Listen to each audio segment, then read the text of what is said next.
यं ब्रह्मवेदान्तविदो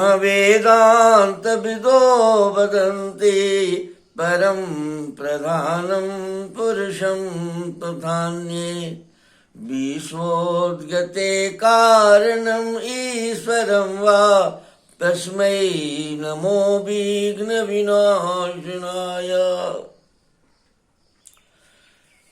हे गणपति देवता, आप प्रत्येक विघ्न का विनाश करने वालों में से हैं। जगत की समस्याओं के समाधान में आने वाले अवरोध और विरोध को नष्ट करने वाले में से हैं। आप गणों में सुप्रीम गण हैं, देवता हैं। कृपालु में सुप्रीम कृपालु हैं। आप बहुत ही जल्दी मान जाते हैं। इस बात की चर्चा बहुत जगहों पर है। वेद पुराण सब जगह इन बातों की चर्चा है कि आप बहुत जल्दी मान जाते हैं। क्षमा का अपराध भी क्षमा कर देते हैं। मानव जाति पर आज के दिन मानव जाति पर एक थोड़ी सी जो मैल चढ़ी हुई है, वह सोचने की शैली थोड़ी सी जो अपना बना अलग कर लिया है, उस पर आपको थोड़ा सा कृपा, अगर आपकी कृपा हो जाती, थोड़ा आप ध्यान दे देते तो मनुष्य की दिव्यता जिसे आपने हमारे पूर्वजों को दिया था, हमारे प्राचीन काल में आपने सक्रिय होकर मनुष्य को दिव्य बनाया था। तो दिव्यता की सैकड़ों कहानियाँ, दिव्यता के बहुत सारे सभ्यताएं आपने पैदा किया, आपने देखा है, आपने उस समय संभाला है। चूँकि प्रत्येक क्षण परिवर्तनशील है, आपके लिए भी, जीव के लिए भी। वो काल जो है प्रकृति चक्र में माता प्रति क्षण आगे बढ़ रही है, प्रति क्षण पीछे छूटते जाता है। पीछे का भूत जो बीत गया सो लौट के नहीं आता है। आने वाले का मनुष्य को तो अता पता नहीं है, आपको संभव है कि हो। इसलिए आपसे निवेदन है कि आप हमारे मनुष्य की प्रजाति को आप अवश्य ही थोड़ा सा प्रेरणा दीजिए, थोड़ा सा अपनी शक्ति का इस्तेमाल कीजिए और मनुष्य में दिव्यता आए, मनुष्य में सेवा, त्याग, प्रेम, करुणा, स्वतंत्रता, निर्भयता की जो ईश्वरीय गुण है वो आए और अपने परिवार के प्रति, अपने समाज के प्रति, अपने कर्तव्य के प्रति, अपने ब्रह्मांड के प्रति वह सजग रहे और अपने कर्तव्यशील बन जाए। यद्यपि कि प्रत्येक मनुष्य के भीतर ऐसनाएं हैं, कामेशना, धन की ऐसना, मर्यादित ऐसना, ये सारी ऐसनाएं उसके पास है। इच्छाएं, ऐसनाओं को इच्छा कहते हैं। प्रबल इच्छाएं उसमें है, लेकिन उस प्रबल इच्छाओं की पूर्ति में बाधा उत्पन्न हो जाती है जब वह प्रकृति के साथ अगर जुड़ के नहीं चलता है, प्रकृति के धारा में नहीं चलता है, तो उसकी ऐसनाएं रखी रह जाती है और उसमें तरह तरह की पीड़ा, तरह तरह की वेदनाएं उत्पन्न होने लगती है। बहुत संवेदनाएं उसकी कमज़ोर हो जाती है और वह सिमट के रह जाता है। इंद्रियों तक ही उसकी खाओ पियो, पैखाना फिरो, मर जाओ तक ही उसकी सीमा रह जाती है। दिव्यता की ओर आगे बढ़ ही नहीं पाता है। ऐसी परिस्थिति में हे गणपति देवता, आप कुछ अगर मदद करें, उसके भीतर प्रेरणा दें, तो उसके भीतर जैसा ही प्रेरणा होगा कि मैं अच्छा हो जाऊं, मैं कुछ विशिष्ट बन जाऊं, तो बड़ी आश्चर्य है कि मनुष्य के भीतर आपने सब कुछ भर रखा है। माता ने सब कुछ दिया है। जहाँ इसमें जागरूकता आई कि ये पूरे ब्रह्मांड में अपने को फैला सकता है, पूरे ब्रह्मांड की सारी शक्तियों के साथ जुड़ सकता है। इसलिए मनुष्य जब में थोड़ी सी प्रेरणा दीजिए कि ये जग जाए। जो जागृत स्वप्न में सोया हुआ है, जगा हुआ के रूप में भी सोया हुआ है, इसी को जगाने की आवश्यकता है। मेरी समझ से और आप अगर जगाना चाहेंगे तो आसानी से सब जग जाएगा, क्योंकि आपको भी जब जीव के रूप में माता ने प्रकट किया है, प्रकृति के जो सूक्ष्म रूप में जो आप विवेक के रूप में अणु से लेकर ब्रह्मांड तक हैं, उसको की मिनी ब्रह्मांड देवता के रूप में आपको जीव के रूप में प्रकट किया है, और एक मनुष्य की इकाई के रूप में मैंने आपकी कहानी है। तो आप हमारे प्रथम पूर्वज हैं। आप अगर कोशिश करेंगे, आप अगर थोड़ी सी ध्यान दे देंगे, थोड़ा सा मन कर्तव्य इस बात पर प्रार्थना मान जाएंगे, तो हमारे मनुष्य की जो सौंदर्य है, मनुष्य की जो वैभव है, मनुष्य की जो ऐशनाएँ हैं, मनुष्य के जो पुरुषार्थ है, उसकी पूर्ति करने में उसको बहुत कठिनाई नहीं होगी, और एक दिव्य समाज की रचना की ओर मनुष्य आगे बढ़ चलेगा। इसी के यह प्रार्थना मैं करता हूँ और सबके लिए करता हूँ। मैं श्याम बिहारी तिवारी वेद और आयुर्वेद का उपासक हूँ। मैं आपके सामने कुछ प्रेरणावश प्रेरित हो रहा हूँ, आपको उपस्थित हूँ। आप जब हमको ये बात समझ में आती है कि हम थोड़ा सा अगर अपने को संभाल लें, थोड़ा सा सुधार लें, थोड़ा सा जग जाएं, थोड़ा सा अपने प्रति कर्तव्य का पालन करना शुरू कर दें, तो हमारे भीतर सारी कुछ छिपी हुई है। वेद पुराणों के अनुसार, आयुर्वेद के भी अनुसार सब कुछ हमारे भीतर छिपी हुई है। पूरी प्रकृति हमारे साथ जुड़ के और आगे बढ़ती हुई चली जा रही है। सब कुछ हमारा ऑटोमेटिक है, हमको बस कुछ नहीं करना है, सिर्फ सजगता में माने सजग रहना है। सजगता ही सबसे पूर्ण रूप से साधना है। अगर हम सजग हो जाते हैं, आप सजग हो जाते हैं, मनुष्य सजग हो जाता है, तो वो दिव्यता को निश्चित रूप से प्राप्त कर लेता है। सजगता ही शक्ति को प्राप्त करने का सुगम साधन है।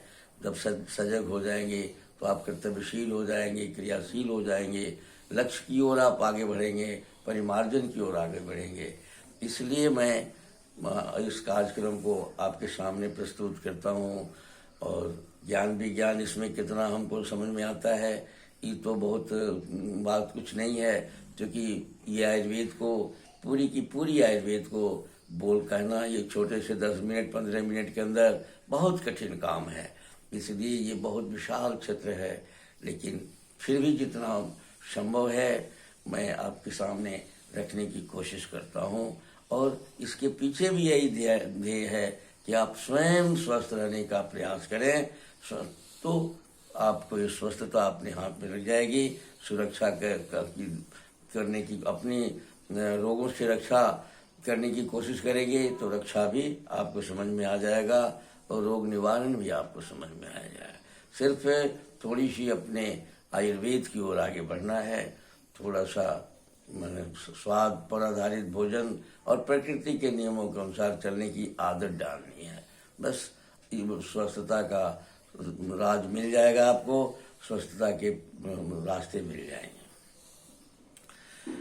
यह है इस कार्यक्रम के अंतर्गत कुछ रोग पर मैं चर्चा करता हूँ। पीछे मूत्रवाह संस्थान जो हमारे शरीर की जो पानी का जो पाचन जो प्रक्रिया है, उस पर मैं बात करता हूँ पहले बात किया हूँ।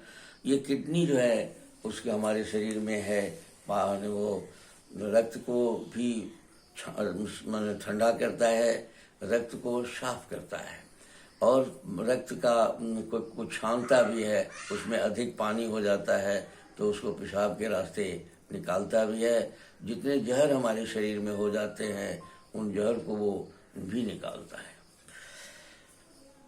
आपको एक छोटी सी दर्द माने परेशानियां होती है, कमर दर्द। कमर दर्द में 90% 99% किडनी के दोष होते हैं।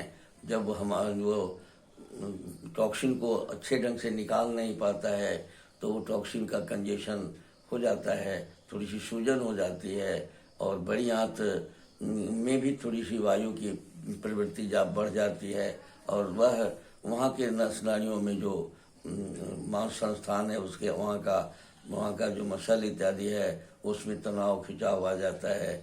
हमारे कमर में दर्द हो जाता है।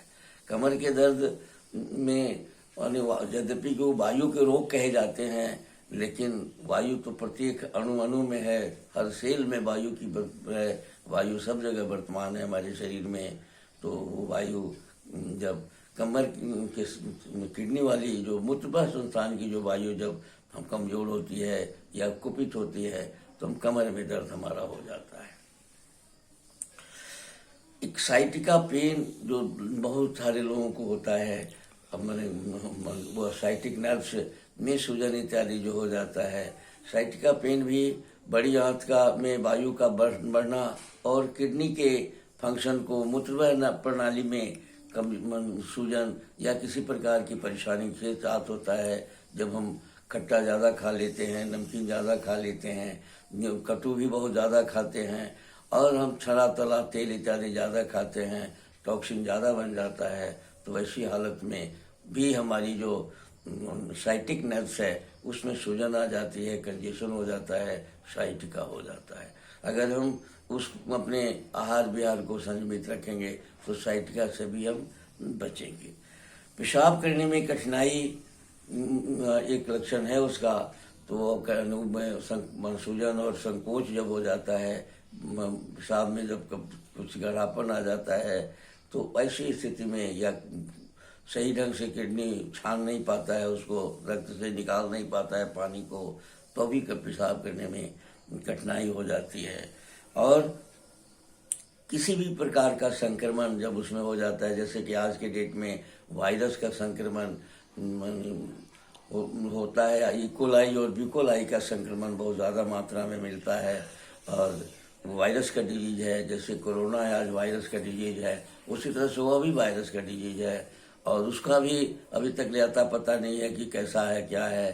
थोड़ा सा उसके कैरेक्टर को कॉलोनी बनाता है उसका पेशाब में, तो उसी से थोड़ा सा पहचाना जाता है, लेकिन वो भी श्योर नहीं है। लेकिन फिर भी एक संक्रमण के चलते भी वह मूत्रवाहिनी संस्थान में परेशानी आती है, और पेशाब के स्त्री और पुरुष दोनों के पेशाब के रास्तों से लेकर और भीतर तक ले और पूरे खून में वो मिल जाता है, तो इसलिए वो भी एक बहुत बड़ा परेशानी की कारण होती है। प्रोस्टेट का बहुत शिकायत आज हो रहा है। प्रोस्टेट ग्रंथि को, वो हमारी जो इंडोक्राइनी ग्रंथियों में से एक है, उसमें भी सूजन इत्यादि जब आ जाता है तो बहुत तरह की परेशानियां हो जाती है, और इंद्रियों को संभालने की क्षमता प्रोस्टेट को ही है, उस पेबोजेनिक सिस्टम को भी है, तो उससे भी हम बहुत तरह की परेशानी में फंस जाते हैं। किडनी की सफाई के लिए बहुत लोग बहुत सारे कोशिश कर, डायरेक्टिक यानी पेशाब करने वाले बहुत सारे तत्व खिला देते हैं। ये अच्छा प्रैक्टिस नहीं है। वो बहुत ज़्यादा पेशाब करने वाला सोडा इत्यादि खाना या बहुत सारा करना, जल्दीबाजी में उसका फ्लश करना, सब साफ सुथरा करने की नहीं है। हम अगर नेचर में पानी पीने की जो प्रक्रिया को अगर हम अपनाने की, हमको कितना पानी पीना चाहिए, कैसे पीना चाहिए, खाने में अगर हम थोड़ा सा वही बहुत खट्टा, बहुत नमकीन, बहुत कटु, अगर बहुत अम्ल का इस्तेमाल करना कम कर दें, तेल इत्यादि का इस्तेमाल कम कर दें, तो भी किडनी का सफाई ऑटोमेटिक हो जाता है, क्योंकि हमारे भीतर की व्यवस्थाएं सब कुछ करने लायक होती है। इसलिए किडनी की सफाई पर भी हमें ध्यान देना चाहिए, और सफाई का सबसे बढ़िया उपाय है कि हम अपने भोजन पर ध्यान दें, जिससे कि वहाँ टॉक्सिन ज़्यादा बने नहीं, और जब टॉक्सिन जहरीला पदार्थ ज़्यादा नहीं बनेगा तो किडनी हमारा स्वस्थ रहेगा, रक्त बह संस्थान भी ठीक रहेंगे, और हमारा किसी भी प्रकार का सूजन इत्यादि नहीं होगा। क्योंकि सूजन की बीमारियाँ जितनी होती है किडनी के कमजोर से होती है। रक्त बह संस्थान का जो लगाव है किडनी के साथ, और प्रजनन संस्थान का जो लगाव है किडनी के साथ, ये दोनों ही हमारे शरीर को के लिए बहुत विटल अंग हैं, बहुत प्राणवंत अंग है, ये कमजोर हो जाते हैं। इसी के साथ आज का यह कार्यक्रम आपको मैं समर्पित करता हूँ। धन्यवाद।